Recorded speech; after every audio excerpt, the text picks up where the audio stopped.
Northlanders. Saturday, the Duluth News Tribune released its 12th episode of the Northlandia podcast, a weekly podcast that tells true stories of the unique and fascinating people and places you'll find exploring the Northland. The latest episode looks into the history of Father Berga, also known as the Snowshoe Priest, and how he crossed Lake Superior in a canoe. To give you another opportunity to see what stories Northlandia has to offer, we're providing the third episode here for you to listen. This episode was first released on March 18th. If you enjoyed the episode, we encourage you to check out all the other episodes of Northlandia at DuluthNewsTribune.com or wherever you get your podcasts. Enjoy.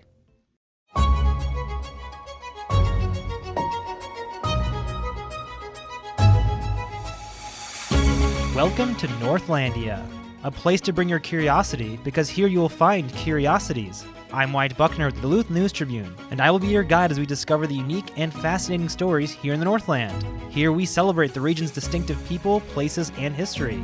In this episode, we explore the Iron Range by taking you to a unique home in Gilbert, Minnesota that once was a gas station. Let's venture forth into Northlandia.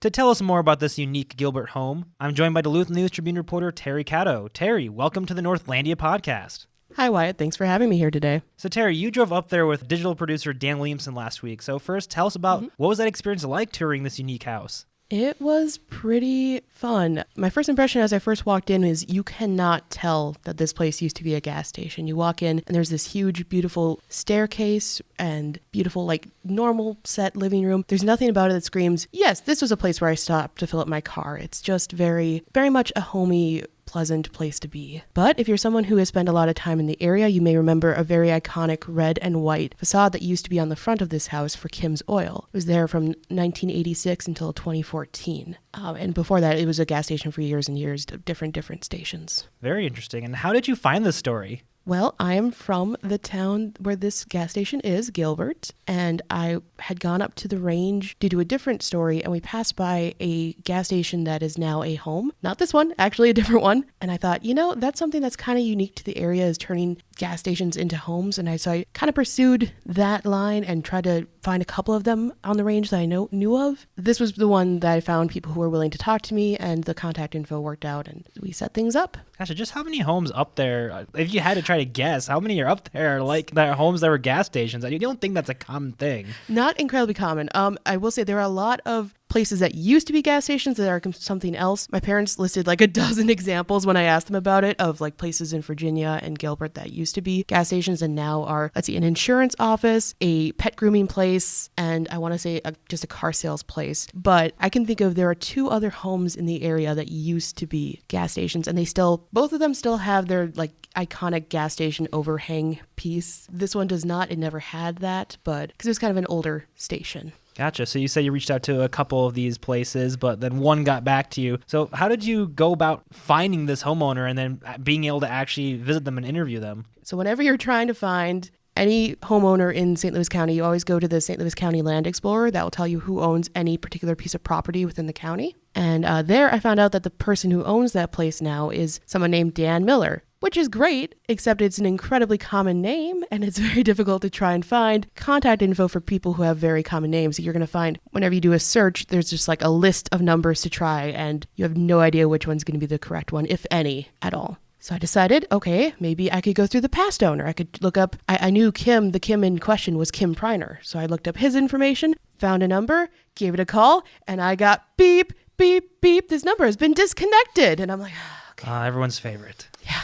It's great. So I tried on and off different methods for about a month or so. And then eventually I decided to just do another Google search for Dan Miller. And the first thing that popped up was his church's revamped website that was not there a month ago. So it had a Gilbert number listed for their pastor, and he's the pastor of that church. And I knew that he was connected to this place because he had officiated a funeral for Kim Priner's wife back a couple years ago. So I knew there was a connection. I reached out. I knew he was a pastor. So I saw the number for Dan Miller listed on the website. I called it and I asked, are you the Dan Miller who happens to own the former Kim's gas station in Gilbert? And he goes, yes. And I go, I have been hoping to talk to you for a month now. I'm so excited. He's like, okay, great. That's yeah, okay. Why are you calling? So, but thankfully he was very open, very friendly, and willing to be interviewed. It was very, very fun. It was a great moment. I definitely felt like giddy for the rest of the day that I'd finally made that connection. That sounds like a lot of investigative work for a feature this kind story. Of story. Yeah, for a feature. Well, the big thing is it's not someone who's like going out and seeking attention. This is somebody who's living his life and living in a place. And I just reached out and was like, hey, you live in a cool place. Talk to me about it, will ya? He said yes. That was nice. Yeah, and to be fair, I imagine it's not like you were just dedicated a whole month to only this. This was on and off. This is in between your other stories, so it's not like you just dedicated an entire month. No, I was. I mean, there were a couple times where I was up in Gilbert, and I was like, I should just go knock on the door. I'll just go knock on the door. I chickened out every time. Door knocking is always a challenge. It's just, you got to build yourself up for it. Mm-hmm. Well, I'm glad he was willing to talk to you after hearing all that. So I guess now that you actually got, you found the man, you found the owner of this house, the Dan Miller of several. So tell us about Dan and his history with the house and who he is. So he bought it from Kim Preiner in 2014. He is a pastor of Grace and Truth Bible Church in Virginia, which, fun fact about that church, it started in a a former liquor store in Aurora. So he's been converting places all along. That was a church a liquor store that got turned into a church. And then now he moved his church into a former Catholic church. So he's got some experience with this, and he was looking for a place to downsize into, and he looked at Kim's. He had a connection through a friend of a friend, and decided to go and take a look. And he apparently saw the garage and knew it was a place where he wanted to be because he wanted to work on his cars. I knew Kim Preiner, the former owner, when he was running the gas station, and then he decided to retire from it. And we were looking to downsize kind of from our house in McKinley, and we were looking for a house that had an upstairs, like an apartment, and a place for our son and daughter-in-law and their kids to come up in the summer. So this was ideal for that, because this was a duplex, and we converted it into one family house. The front part was a gas station. The door was right there in the middle of and outside where that little garden is, was the gas pumps. And then it also had a garage, which I like, because I like to work on cars with a lift, and my wife says that's the reason we bought it, but it was not just that.